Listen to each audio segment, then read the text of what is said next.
уже это знаю, у него есть свой опыт, я знаю. Акклиматизация, в принципе, за 3 дня я ее не пройду. Я только, в принципе, в самый раз приехать, за 3 дня подраться и уехать. А если, конечно, на дольше, то уже тогда тяжело будет. По деньгам, если 20 тысяч, ты сказал только что в евро, да, получается, за бой 20 тысяч евро, там, не знаю, какие-то бонусы, как в UFC, дополнительные... Я не знаю, какие у них там бонусы, вообще ничего не знаю, если честно. Как бы мне сейчас, у меня цель стоит этот бой. Деньги, да? После этого боя у меня полностью контракт мой обратно пересматривается, да.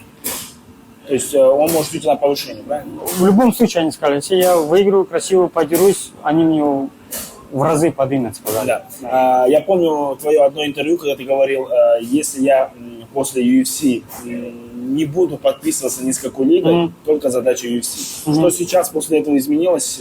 Почему ты поменял решение? И как ты к этому вообще пришел? Ну, видишь, в UFC, чтобы попасть это обратно, мне нужно, была задача, я думал, что с 2 боями я попаду туда, но 2 боя это мало еще, плюс они прошли у меня дома, поэтому была задача, еще надо выиграть пару боев.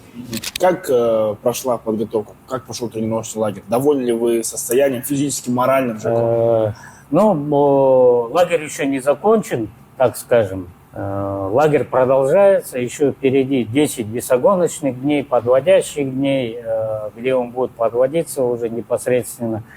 По сути, его как бы техническая составляющая, его выносливость физическая, как бы, да, кардио, его наполнение, да, там, скажем, оно практически в норме, да, так скажем. Он как бы такие тестовые тренировки прошел, показал. Вот последние тренировки он буквально показал хорошее кардио, показал, дышит нормально. Ну, 3 раунда, по крайней мере, он продышал свободно, да, при этом он бил, боролся, да, все вот эти нюансы и технические действия по бою он выполнял, соответственно, да, соперники работали от его партнера, как бы, да, старались быть похожим на него. И, ну, как бы ситуация такая, да, что он, можем сказать, что он готов вполне, да, к бою. Ты, наверное, следишь, да, за успехами наших бойцов? Конечно, смотрю, в любом случае. Пожалуйста, про Асу Алмабаева. Как ты оцениваешь его? Все есть шансы, я всегда говорю, то, что он такой пахарь пацан, не талантливый, да, просто пахарь, выходит, делает свое, да. Ну, искренне рад за него, за всех, кто там наши дерутся, кто попадает, кто поднимает наш флаг. Асу сейчас поднялся с 14 места сразу на 7, получается, его соперник упал на 10 место. Сразу после завершения боя Асу попросил схватку за титул. Да? Как ты думаешь, это реально сразу? Ну, сейчас же видишь, он, в принципе, дебютанты залетают, сразу за пояс дерутся там. Ну, не знаю, если честно, как там. А как ты оценишь вообще его перспективу? Ну, я думаю, еще надо, ну, пару боев сделать. Я просто Пантош знаю, он очень сильный боец, да. Он там себя бороть просто так не даст, например. Просто так себе проход ноги не даст зайти. Понимаешь, он очень сильный боец.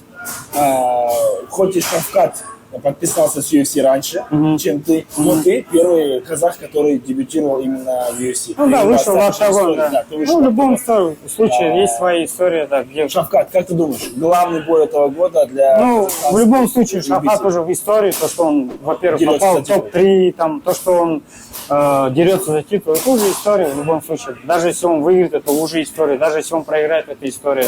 Первый, кто дерется за титул, да. Прогнозирую, какие шансы у Шавката, учитывая все есть, бро, все есть у них, что выиграть. Да. Я не вижу таких там. Просто самое основное, то, что я переживаю, это функционалка.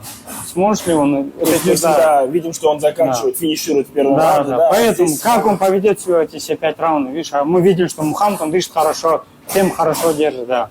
А как, вот как ты боец, как готовиться к этому? Потому что, ну, ты, конечно же, хочешь... Помнишь, когда еще Геннадий Головкин боксировал, все говорили, когда будет 12-11 раунд, мы должны посмотреть на Геннадия, это будет совсем трудно. Я думаю, здесь примерно параллели такие. Как ты думаешь, что сейчас нужно делать Шавкату, готовиться ли так, либо просто делать свою работу? То есть, по-любому, менеджера, тренер должен сейчас ему подсказать, ну, конечно, это в любом случае под Белала. Знаешь, бывает у тебя лагерь вообще такой идеальный, дышишь хорошо, а вот весогонка вся вот не пошла, и не восстановился правильно, и весь твой бой на смарку пошел. У меня много раз так было.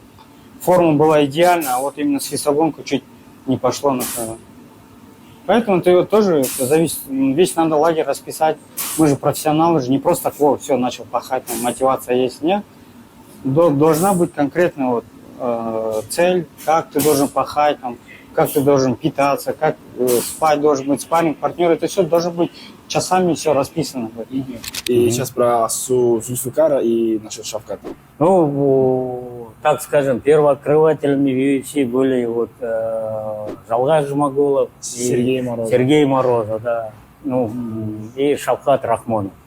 Шавкат Рахмонов, он одаренный парень, талантлив, но при этом он работоспособный такой, много тренируется, много работает.